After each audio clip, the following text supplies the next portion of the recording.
अभी second topic है हमारा खरगोश के जिस्मानी तौर से सेहत का जायज़ा और अहम मालूमात। क्या साहब आप करना चाहेंगे? और सही कैमरे के सामने अब आपका सवाल हमारा जी खरगोश का ये मुआयना कि आपने कैसे चेक करना है आपका खरगोश जो है वो 100% फिट है। तो आपका खरगोश आपके सामने, ये इसकी पोजीशन है, इस तरह बेबी रखेंगे तो बड़ा ही फ्रेंडली बेबी। यहाँ से लेकर आपने ये आप ऐसा लगा, आपने महसूस करना है कोई उबड़, कोई गिल्टी, कोई ठुमरी, कोई खड़, कोई सख्त चीज़ इस तरह की जरूरत नहीं। अगर नहीं है तो इसका ऊपर वाली जल्द इसकी, अब ये मुझे यहाँ पे एक ये महसूस हुआ,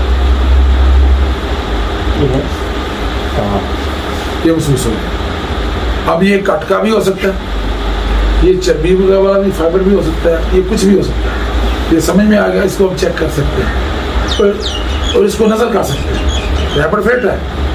अभी इसका जो एक्शन रिएक्शन 4 माह बाद आने वाला है, तो आपने चेक किया, अभी मैंने हाथ लगाया तो ये महसूस हो गया रैपिड फिट है। अगर आपके जहन में तो आ गया कि इसको दूसरे दिन 10वें दिन महीने बाद ये आपका पहला पोर्शन मुकम्मल हो गया। अब दूसरे पोर्शन पे आपने यहाँ से इसके कानों को आ गया, देखिए इसके कानों के अंदर कुछ जाला, कुछ पीप, कोई सखन, इस तरह की चीज़ तो नहीं है। जब कर रहे हैं तो आपने कानों को पकड़ा, रोज़मर्रा आप छूते रहेंगे तो आपको इनका टेम्परेचर का पता चलता है।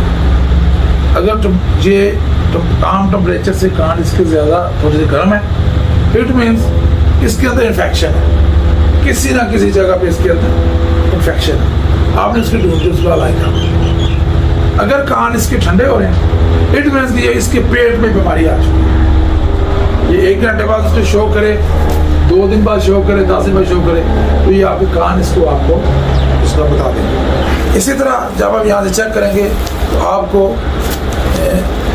ये मेरे सामने इसको लॉक करने का भी है। जब मुंह चेक किया इसको लॉक किया जाता है, ये यहाँ से पकड़ के अगर ऐसे करेंगे तो ये लॉक हो गया, ये अंगूठे से मैंने दबा लिया, अब ये लॉक हो गया। ये पोजीशन अगर इससे ज़्यादा देर इस पोजीशन रखने में थक जाए, ऐसे आप इसके दांत चेक कर सकते हैं, इस पे नाक चेक कर सकते हैं, नज़ला तो नहीं, जुकाम तो नहीं, दांत बड़े हुए तो नहीं, इसकी सारी चीज़। अब आ गया सेकंड ऑप्शन, इसको नीचे से चेक करें। ये मैंने इसके दोनों पंजे सामने से लॉक कर दिए अपनी 2 उंगलियों से, ये दोनों पंजे मैंने लॉक कर दिए। अब वही तरीका शाह साहब वाला, उसे अनबैलेंस करके मैं ले गया। अब ये मेरे हाथ आ गया नीचे, गिल्टी गोमर चेक हो गया। इसको यहाँ से देखें, जैसे इसको कभी कुछ था ओवर वेटिंग की वजह से अभी है या अभी हो रहा है या जा रहा है, हो रहा है, तो ये आपने चेक करना है। ये आगे जाकर बड़ी बीमारी बनेगी, अभी ये कुछ भी नहीं, अभी ये कुछ नहीं, तो आगे जाकर इसको जिक्र आएगा मेरे पास, तो ये बड़ी बीमारी बनेगी। तो आपको समझ आ गई, ये भी आपको जहन में आ गया, तो ये इंतहाई ज़रूरी। थोड़ा सा कैमरे में अगर दिखा सकते हैं ये किस तरीके से, ये देखिएगा, ये हल्की हल्की, ये देखिए क्रस्ट सी बन गई है इसके भी। जिस तरह शीशा टूटने का निशान नहीं होता, टूटा नहीं शीशा, उसके ऊपर स्क्रीन के ऊपर पड़ गई तो वो समझे कि दिल सख्त होकर टूट गई। इसके अब इसके अंदर कोई भी जरासीम रास्ता बन गया, जब रास्ता बन जाएगा ब्लड तक वो चीज़ चली जाएगी, तो फिर कंट्रोल करना हमारे लिए थोड़ा सा मुश्किल हो जाएगा। अब इसी तरह इसके जो पंजे हैं, तो ये आपने ऐसे किया, ये पंजे देख ली, इसमें भी हल्की हल्की आपको नजर आ रहा है, इसका मतलब ये स्केबिस की तरफ भी दावत देने वाला है। चेक हो गया मेरा मोबाइल, ये स्केबिस की तरफ ये दावत देने वाला है। 2 चीज समझ में आपको आ गई, हालांकि हमारा फिट है। तीसरा, मेल है तो उसके टेस्टिकल आपने देख ली दोनों तरफ से। बाज़ परजीवी छोटी छोटी जो होते हैं ना, उड़ने वाली मक्खियाँ, छोटी बहुत खटमाल टाइप जिसे कहते हैं, वो तंग कर रही होती है, और उसे बार बार ये दांतों से वो खुजली करता तो यहाँ जख्म जाता। इस तरह 2 रबड़ लड़ते हैं तो एक दूसरे के इसको काट के नस को तबाह करते हैं।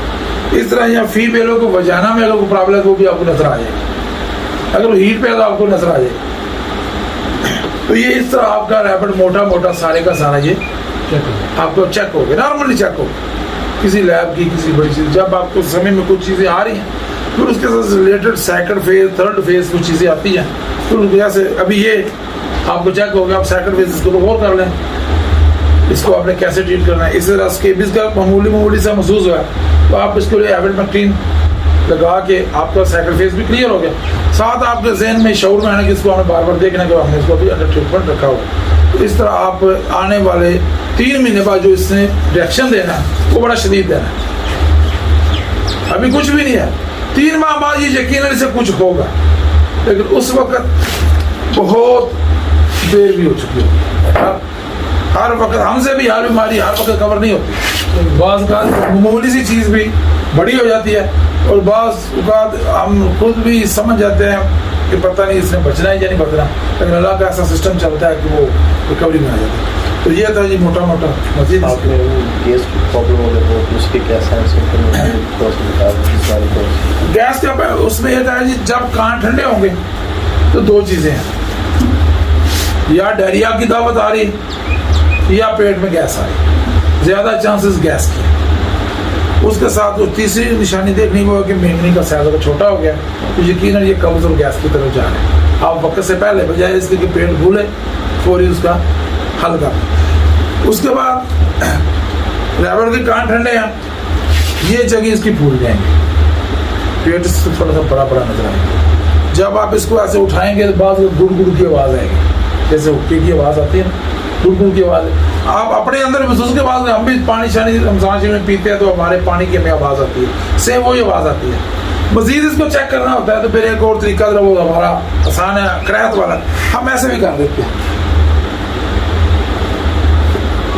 अब मुझे इसकी हार्ट बीट, इसके फेफड़े की कैफियत, इसके आंतों की कैफियत भी मुझे क्लियरली समझ आ रही। जब कान ठंडे हो गए हैं आप फौरी कान लगा के भी गुड़ की आवाज़ को महसूस कर सकते हैं। थोड़ा सा हलाएं चलाएंगे तो वो आपको वाज़े पता चलेगा उसी वक्त इसके अंदर ब्लॉकेज किसी जगह पे स्पॉट बन चुका है, गैस बन चुकी है जो पानी को आगे पीछे कर रहा है। और तीसरा वो जो कंडीशन है गैस वाली वो इससे आगे है। फिर अभी मैंने आपको गैस पैदा होने से 1 हफ्ता डेढ़ पहले बता दिया, हफ्ते डेढ़ बाद फिर वो दूसरी कंडीशन आएगी जो बाकायदा फूलना, या बाज़ इतना ये चोर होता है कि कुछ भी नहीं शो करता, थोड़ा बहुत खाना पीना हल्का कर दिया और रात को छोड़ के धीरे फूला पड़ो। तो अगर आप वक्त से पहले थोड़ा सा रखेंगे। इसी तरह फिर जब इसको आपने उल्टा के चेक